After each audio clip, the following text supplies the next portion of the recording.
Amidst the vast desert, a group of brutal robbers has placed giant jet engines. The machine blasts up a fierce artificial sandstorm.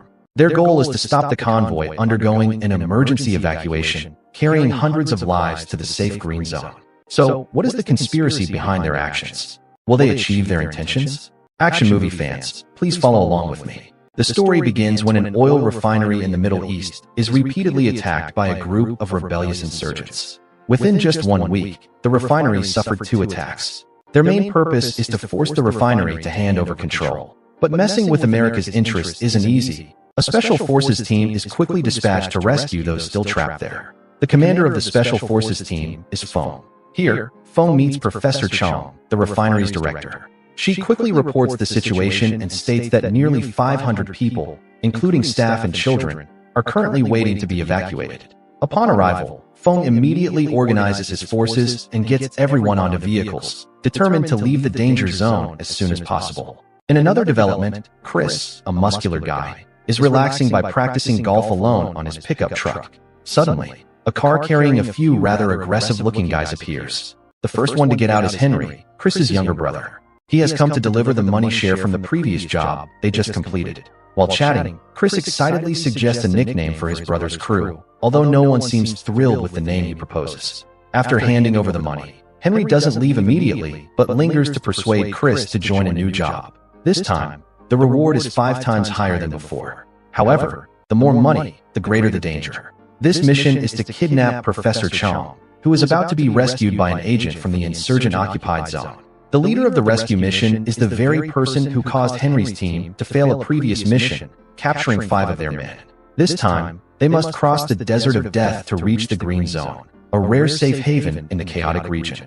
After hearing the plan, Chris realizes this is not something to be taken lightly. He warns Henry not to risk his life because this job is too dangerous. Although the amount is huge, for Chris, who already has enough money to retire, he bluntly refuses. Unable to persuade him, Henry and his crew have no choice but to leave. After refusing his brother's job, Chris returns to his beloved village. At this time, his close friend, Owen, a plumber, is checking the water supply system for the village. The situation is extremely tense. The entire village is facing a severe water shortage. The reason is that a factory has built a dam blocking the water source, cutting off the flow. If this situation persists, life in the village will be threatened. Owen says, in a place near the desert like this, if oil is the most precious thing, then water is surely second. He also reveals that there is a way to restore the water flow by bribing the relevant party, but the price is up to $100,000. Hearing this, Chris is stunned. He once declared he didn't need money, but now he clearly sees the power of money and the harshness of reality. Even with money, the amount he has is nothing compared to that enormous figure. That evening, a woman asks him, "How can we possibly earn that much money?" Chris just stays silent, then replies, "Don't worry, leave it to me." But inwardly, he is also troubled, not knowing where to start. On the other side, Feng has completed the preparations. The plan is to evacuate in 2 waves, one departing at 9 a.m., the other at 4 p.m. After carefully considering the weather conditions and routes, they realize there is only one possible road, the area nicknamed the Death Zone. The journey is expected to last about 8 hours. The next morning, when everything is ready, the convoy of 10 vehicles begins its journey. Feng drives the lead vehicle. Each vehicle is equipped with a radio to maintain communication. In the air, 2 helicopters circle overhead to monitor and protect the convoy. Initially, the journey goes quite smoothly. Feng is arranged to travel with his daughter, about whom he always carries a heavy sense of guilt. However, the atmosphere inside the car is heavy. The girl constantly reproaches her father for his years of absence, neglecting her and her mother, even when her mother fell ill. In her eyes, Feng is a good soldier but a failed father. As the vehicle enters the death zone, Feng reminds his daughter to fasten her seatbelt as a precaution. After traveling some distance, they see 2 cars blocking the road. Feng's daughter thinks it's a warning about mines, but with his extensive experience, Feng immediately recognizes it's a trap.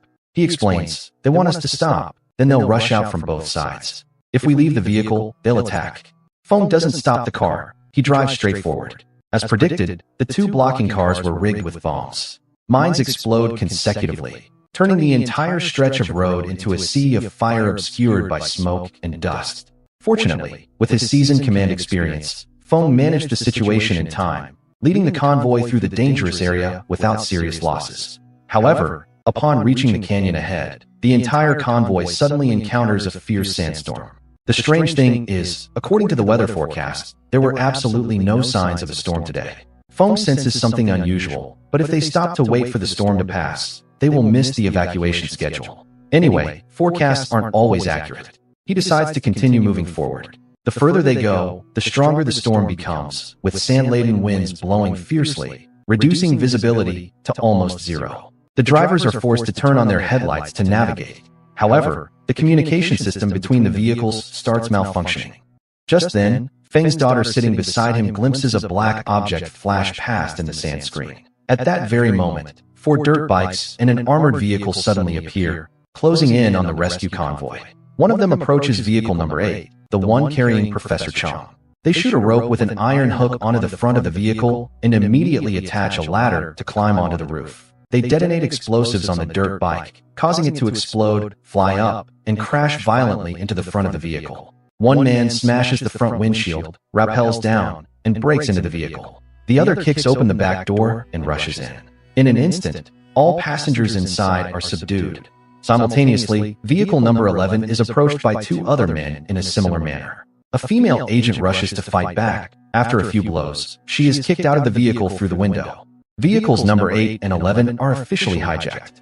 At this point, Feng and the remaining vehicles are completely unaware of what has happened. Only when they emerge from the storm zone do they discover that 2 vehicles are missing. The communication system is also restored by now. Feng immediately orders the 2 monitoring helicopters to land urgently. He has the convoy stop, while he and his daughter board a helicopter to search for traces of the missing vehicles. His daughter seems reluctant, but Feng explains, "You know this area's terrain better than anyone. Dad needs you to navigate." Meanwhile, the 2 hijacked vehicles are taken in different directions. Those inside are all hooded with black bags, taken away like prisoners of war. And now, the mastermind behind the kidnapping is officially revealed. It is Chris and his crew. While on the helicopter, Feng realizes that the storm his convoy encountered earlier was not a natural phenomenon as he suspected, but an artificial storm created by the kidnapping group. They used high-power blowers to create a gale-force wind to hinder pursuit. Flying a bit further, Feng spots Chris's convoy moving on the highway. Immediately, a fierce firefight breaks out. From the helicopter, Agent Feng fires down below. Henry and his crew return fire fiercely. An off-road vehicle in Chris's group is hit and explodes violently. Henry quickly directs another vehicle to lead the way to continue their escape. Thanks to having hostages on board, Chris's group temporarily escapes the helicopter's fire. However, this group is forced to stop and engage directly. Even so, their light weapons are completely outmatched by the heavy firepower from the helicopter. In the critical moment, one of Chris's support vehicles appears, carrying a cannon. Facing this terrifying firepower, Feng's helicopter is forced to withdraw to avoid heavy damage. Vehicle number 11, not being in the attack zone, is released by Chris's group. Feng's unit receives orders to immediately return to the convoy's starting point. Feng follows by helicopter to the location where vehicle number 8 was abandoned in the desert. He throws down a rope, climbs down to the vehicle alone. Although worried about her father's safety, Feng's daughter doesn't stop him, only telling him to be careful. His daughter's sentiment seems to give Feng renewed strength.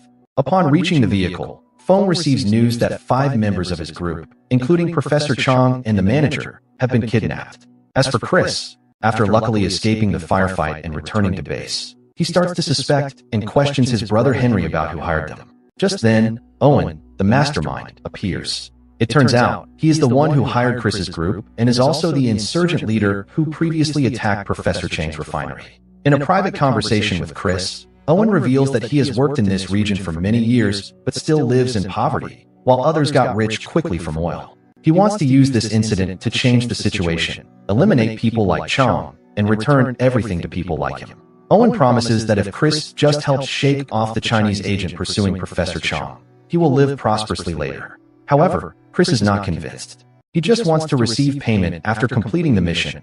Owen's or Professor Chang's affairs are irrelevant. Seeing this, Henry comes to persuade his brother, suggesting he is repeating their father's cowardice from the past. But Chris remains determined to leave and tells Henry to bring the money back to the village at exactly 4 o'clock. Henry turns to convince Owen that they can still capture Feng without Chris. But Owen knows well that Feng is not easy to deal with. Without Chris, the plan is unlikely to succeed. Seizing the opportunity, Owen ruthlessly kills Henry and orders his men to take the body to the oil refinery, staging the scene as if Henry was killed by the Chinese agent. His purpose is to make Chris resent Feng, thereby using him to kill the agent, killing two birds with one stone.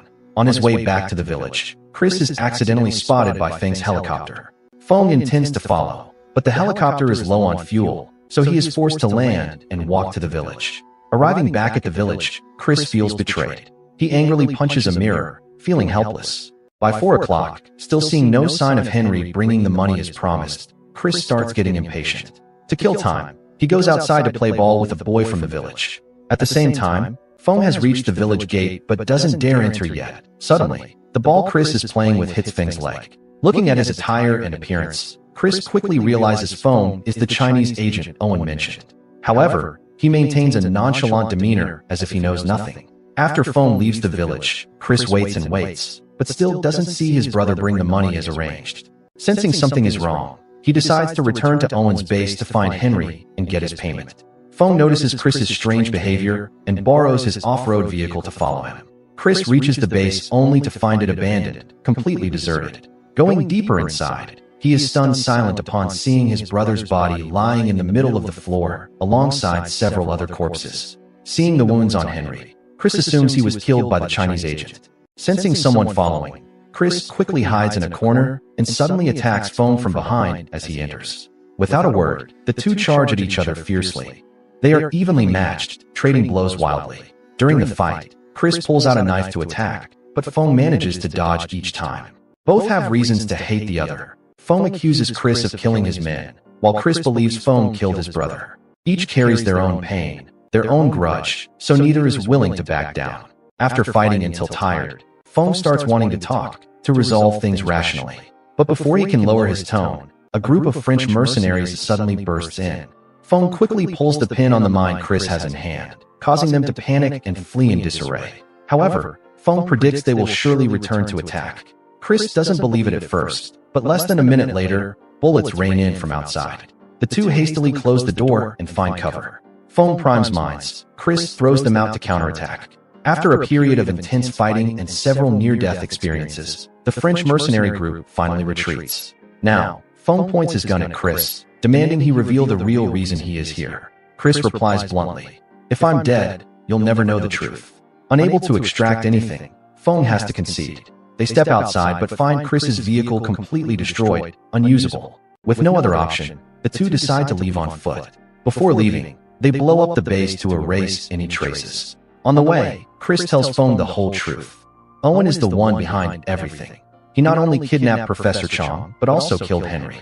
Now, Chris wants both to rescue the hostages and avenge his brother. Realizing they share the same goal, Feng and Chris decide to cooperate, becoming a team. At the oil refinery, Owen has brought Professor Chong. He and his group occupy the place, trying to restart the refinery system to seize the resources. But none of them know how to operate it because they lack the access codes. Helpless, they are forced to drag Professor Chong out for questioning. Owen says that the people who used to work here, his friends, died without receiving anything. He came just to take back what belonged to them.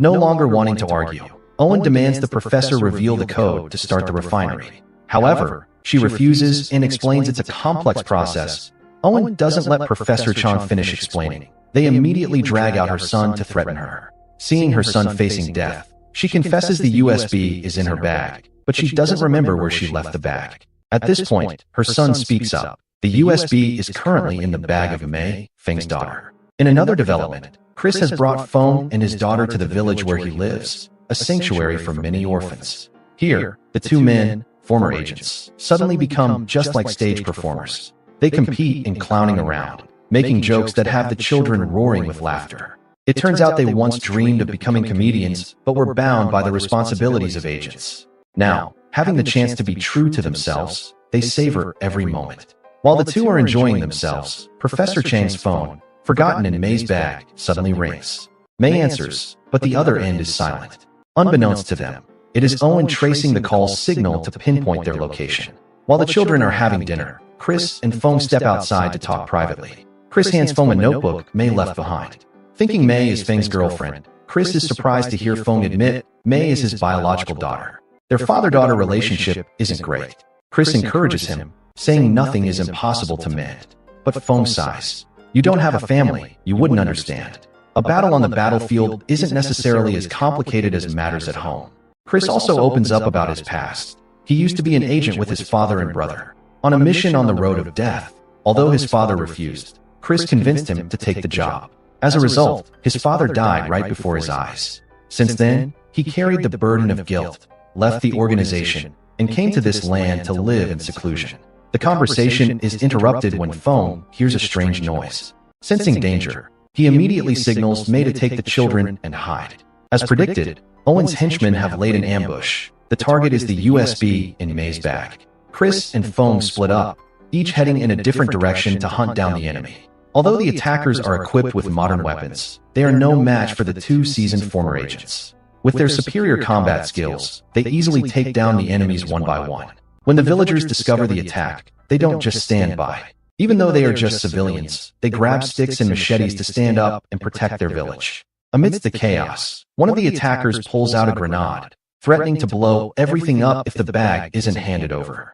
Without hesitation, Chris rushes into the house, grabs May's bag, and throws it outside. May cries out, trying to stop him, blaming him for handing over something so important. But Chris just says one thing. This is my home. These people are my family. I will do anything to protect them. At this point, Chris finally asks May what's in the bag. May sighs and says that USB contains the activation code for the oil flow system. If they get it, they can divert hundreds of millions of cubic meters of oil elsewhere. The oil will go through pipelines straight to the sea, pouring into giant ships waiting there. If that happens, this will be the largest oil heist in history. They must stop Owen at all costs. But how can they break into the refinery? Chris looks at Feng and calmly says, "Don't worry, I've got my tools." It's unclear where Chris got it from, but he suddenly brings out a massive tanker truck. May asks to join, arguing she knows the terrain there well and can be helpful to the two men. However, Feng doesn't want his daughter risking her life. He tells her to stay, promising he will come back for her. Knowing further argument is futile, May temporarily agrees. Chris and Feng immediately get in the truck and speed towards the refinery like an arrow. But May has no intention of staying put. As soon as they are out of sight, she immediately takes a vehicle from the village and secretly follows them. On the other side, having obtained the USB, Owen forces Professor Chang to reactivate the refinery system, starting to pump oil onto the giant ships waiting offshore. According to calculations, pumping all the oil will take 24 hours. Assigning the task of guarding the professor and her son to his subordinates, he declares that after getting the oil, he will eliminate both of them to silence them. As Chris and Feng approach the refinery, the guards spot them and immediately raise the alarm. The soldiers use heavy weapons, firing relentlessly, but Feng doesn't flinch. He drives the giant tanker, smashing through barriers, crashing through all obstacles, charging straight into the refinery yard like a rampaging steel beast. Without hesitation, both jump out of the truck and charge into battle. However, being inside an oil refinery where a single spark could cause everything to explode, neither side dares to use guns. The battle must be close combat. Feng somersaults and leaps between beams like an acrobat. Chris uses a giant pipe both as a bridge for Feng to move around and to sweep away Owen's henchmen. The perfect coordination between the two leaves the henchmen utterly overwhelmed. Finally, they break into the control center, where Professor Chang and her son are being held. Feng throws a knife towards the guard. Although he dodges it, he is distracted. Chris immediately swings a fire extinguisher, hitting him squarely on the head. Feng rushes to rescue the professor and her son, but it's not over yet. The bald guy gets up, clearly not an easy opponent. Even though Feng and Chris use all their martial arts moves, the guy skillfully dodges. When close combat proves ineffective, all three switch to a gunfight. But after a while, they run out of ammo. The bald guy still holds a machine gun, hunting the two like a cat playing with mice. Chris cleverly signals, then stands up to draw his attention. He shouts, "You're out of ammo. Time for you to log out." At that moment, Feng attacks the guy from behind. Both men crash through the glass door. Chris leaves Feng to deal with the bald guy, while he immediately chases after Owen, who is now fleeing towards the demilitarized zone. If he reaches it, he will likely escape. But all vehicles in the area have been taken by Owen. Chris has no means to pursue. Just when he's desperate, May suddenly appears in Chris's old beat-up car. Although the car looks like it's about to fall apart, it's better than nothing. The two immediately set off. Detecting the pursuit, Owen activates the defensive systems mounted on his vehicle, firing continuously towards them. Chris instructs May to swerve continuously to dodge the bullets. Thanks to her incredible driving skills, they narrowly escape disaster. Meanwhile, in the control center, Feng is still fighting fiercely with the bald guy. The battle reaches its climax. Finally, Feng decides on a surprising tactic. He activates the fire suppression system. But the bald guy remains unharmed amidst the sea of foam. With no other choice, Feng dives into the foam, lying in wait. When the guy appears, he suddenly swings a binding rope, catches his legs, and spins him around. Feng lets him crash hard against a metal frame, instantly logging him out. No time to save state. Having dealt with the bald guy, Feng immediately goes to the professor and her son to ask them to shut down the refinery's operating system. However, Professor Chang reveals that Owen had previously destroyed the USB. Stopping the system is now impossible. Meanwhile, Owen, noticing Chris following him, decides not to take the main road, but turns onto a shortcut through the rugged mountains. With his specialized off-road vehicle, this poses no difficulty for him. Conversely, Chris and May only have a normal car, completely unsuitable for this treacherous terrain. Nevertheless, May insists on trusting her incredible driving skills. The consequences come unexpectedly fast. The car loses control, flips over multiple times, and ends up as a pile of scrap metal on the mountainside. Luckily, they have great fortune.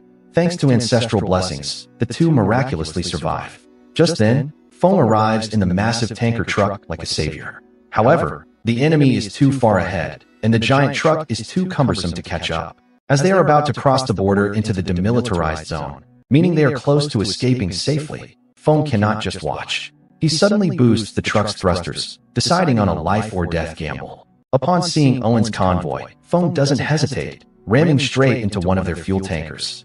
The collision causes the tanker to explode like a bomb, collapsing, setting off a chain reaction of explosions among the other vehicles in a domino effect. A horrific scene, smoke and fire engulf the entire border area. Owen's nearby vehicle is also caught in the blast. He luckily survives, but his driver has been roasted. In a panic, he pulls the driver's body out, takes the wheel, and speeds off to escape. Feng continues the pursuit, but the giant tanker, moving too fast, gets its wheels stuck deep in the sand. Feng struggles with all his might just to control it. The brakes fail, the truck can't stop. The only option is to ram straight into Owen's vehicle. The two vehicles hurtle towards the cliff edge. In the end, Owen meets his fate, dying instantly. Feng and May luckily survive, but are battered and bruised. Hair messy, clothes torn. While struggling to get up, an old family photo falls out of Feng's torn pocket. May is stunned when she sees the photo. In that moment, she finally understands why her father was always absent.